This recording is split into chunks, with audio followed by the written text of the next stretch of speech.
Hello दोस्तों। कैसे हो आप लोग? आई थिंक सब बढ़िया और मज़े में होंगे। चलिए आज सुनते हैं कहानी, मज़ेदार और प्रेरणादायक। सुनिए और मज़े लीजिए। और हाँ, चैनल में नए हैं तो सब्सक्राइब जरूर से कर लीजिएगा। किसान के आवारा बेटे की कहानी। बहुत पुरानी बात है। एक गांव में तीन भाई रहते थे। उनके पिताजी किसान किसान का काम किया करते। पहले भाई का नाम सोनू, दूसरे भाई नाम मोनू और तीसरे भाई का नाम बोलो था। उनके पिताजी एक बहुत बड़े किसान थे। शादी सर उन्होंने बहुत सारे धन इकट्ठा कर लिया था कि कृषि की कमाई से है। सोनू, मोनू और गोलू तीनों के पिताजी इतने जाते हैं। अमीर होने के कारण उन दोनों को किसी भी काम में मन नहीं लगता था। वह हमेशा से ही शुरुआत से ही अपने दोस्तों के साथ घूमना फिरना हो, पार्टी करना ही पसंद आता था। देखकर उस किसान को बहुत ज्यादा बुरा लगता था कि उनके पिता बूढ़े हो चुके थे, लेकिन उसके बावजूद वह अपने खेतों में अपने नौकरों के साथ काम कर करके इतना सारा धन इकट्ठा करके अपने बेटों के लिए छोड़ दिया था। सोनू, मोनू और गोलू उसके पिताजी को हमेशा से ही यह बात समझ में नहीं आ रहा था कि उनके जाने के बाद उनका बेटा लोग किस प्रकार से खेती का कार्य संभालेंगे। क्योंकि ज्यादा अमीर होने के कारण उनके हैं तीनों बेटे कभी घर में देखते ही नहीं थे, हमेशा से ही अपने पार्टी कथा दोस्तों के साथ इधर-उधर फालतू में दिल्ली, मुंबई टूर और ट्रेवल्स पर छाया करते थे।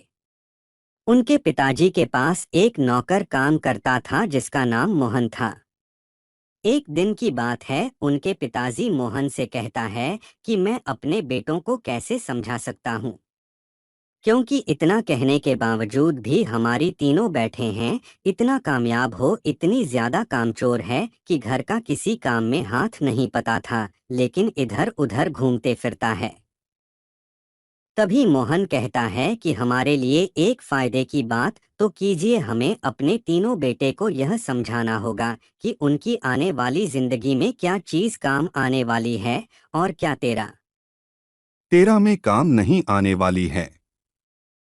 वह बुढ़े आदमी अपने बेटे को जितना समझाता था उतना ही उनके बेटे लोग सोनू, मोनू और गोलू बहुत ज्यादा बेपरवाह खोया था। एक दिन वह किसान अपने तीनों बेटे को सोनू, मोनू और गोलू को घर बुलाता है और कहता है कि तुम तीनों इतने बेपरवाह क्यों हो, तुम सभी को हमारे साथ काम करना चाहिए ताकि हमारे पास और भदा ना सके। क्योंकि तीनों बेटा रहता है कि आपने तो इतना पैसा कमा लिया है कि हम लोग अब सारी जिंदगी बैठकर खा सकते हैं, फिर हमें काम करने की क्या जरूरत है। तुम्हें बुढ़े के साथ कहता है कि हाँ, हम लोगों के पास बहुत ज्यादा धन है, लेकिन धन हमेशा एक जैसा बना नहीं रहता है। हमेशा उसे बढ़ाने के बारे में सोचना पड़ता है, अन्यथा धीरे धीरे सारा चीज खत्म होकर हम फिर वहीं जहाँ पहले थे वहीं पर आ जाएंगे। एक दिन जब उनके तीनों बेटे कहीं टूर ट्रैवल पर जा रहे थे, तो उनके पिताजी ने कहा है कि अगर जिन्हें जिन्हें लगता है कि उनके पिताजी सही काम कर रहे हैं और वह उनका साथ देना चाहते हैं, तो कल से काम पर आ जाना, नहीं तो बहुत बुरा हो जाएगा। यह सुनकर भी उन्हें तीनों बैठे हैं टूर और ट्रेवल्स पर जाने से नहीं रुक। नहीं रुकती हैं। रास्ते में सबसे छोटी बेटा हूँ, गोलू कहता है कि मुझे पिताजी का काम आना चाहिए। आखिरकार हमारे पिताजी ने हमें लोगों के लिए ही इतने सारे पैसे इकट्ठा की हैं। गुरु कहता है कि मैं तो जा रहा हूँ अपनी पिताजी के पास और उनके साथ काम करूँगा। हरा हो तभी दोनों भाई सोनू और मोनू कहते हैं कि तुम पागल हो गए हो क्या? आज तुम यह सब क्या बातें कर रहे हो, चलो हम लोग घूमने जा रहे थे, घूमने जाएंगे।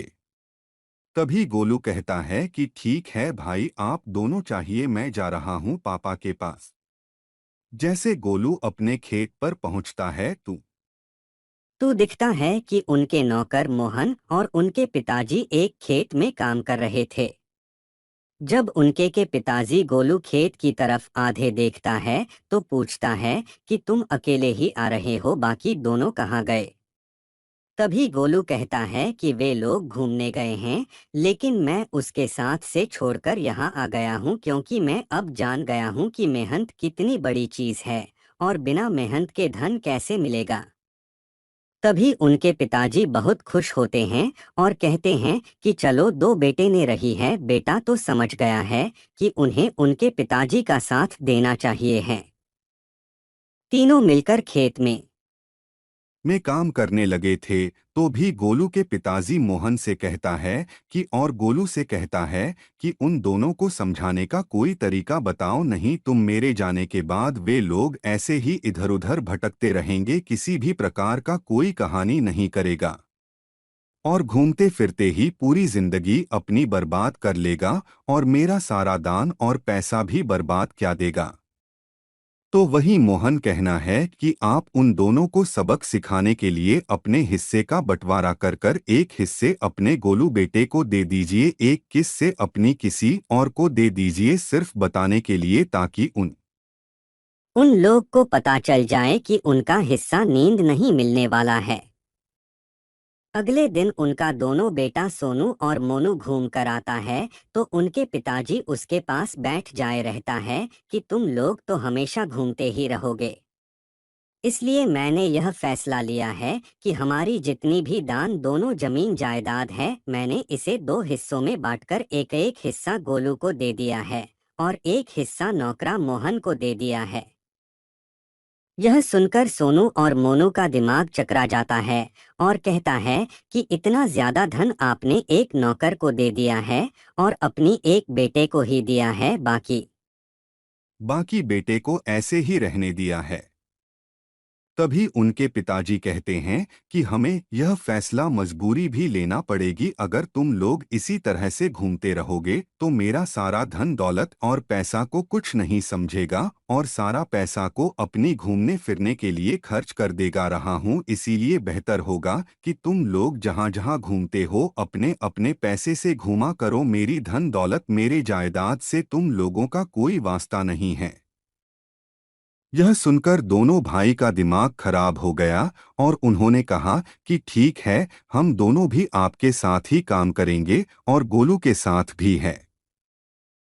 फिर अगले दिन से वे सभी तीनों भाई एक साथ अपने खेतों में काम करने जाता है, वही पहुंचता है और तीनों मिलकर काम करने लगते हैं।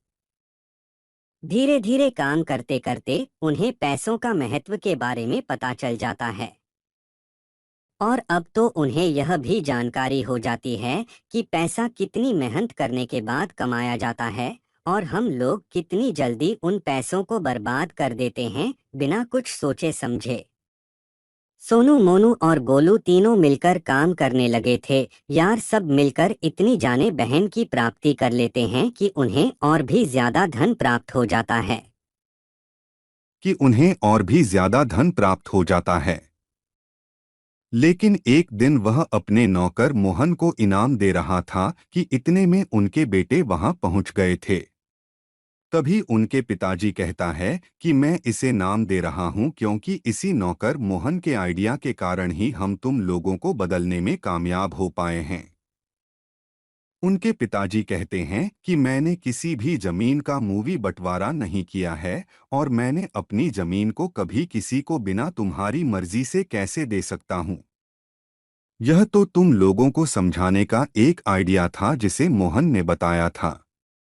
आज के बाद मोहन भी हमारे परिवार का सदस्य रहेगा और मोहन के परिवार के लिए जितना भी खर्चा होगा उसके लिए हम लोग व्यवस्था करेंगे। तभी उनके तीनों बेटे कहते हैं कि ठीक है, हम लोगों के साथ में ही रहेंगे, अपने परिवार का सदस्य ही मानेंगे मोहन को डोट, क्योंकि हम तीनों में से हैं पैसों के महत्व के बारे में समझ गए थे और वे लोग अब आलतू फालतू के काम नहीं किया करते थे। सभी लोग मिलकर अपने खेत अथवा अपने फैक्ट्री में कार्य किया करता था ताकि उनका धन और भी ज्यादा हो सके। आगे से भी लोग हमेशा से ही एक साथ काम किया करते थे और हमेशा से ही एक ही परिवार में रहते थे। सीख किसान की कहानी से हमें यह सीख मिलती है कि हमें अपने परिवार का हमेशा ख्याल रहना चाहिए। साथ ही साथ हमें अपने अभिभावक का इतना ज्यादा पैसा बर्बाद नहीं करना चाहिए ताकि उन्हें बुरा लग जाए और आने वाले पैसों के बारे में सोच सोच कर अब सोच लगे हैं, क्योंकि इस दुनिया में पैसा बहुत ही ज्यादा अनमोल चीज है, इन्हें बचाकर रखना ही सही होता है। कहानी कैसे लगी मेरे दोस्तों? अच्छी लगी तो लाइक शेयर और सब्सक्राइब जरूर से कर लीजिए ताकि आपके लिए ऐसे मजेदार कहानी हम ला सके।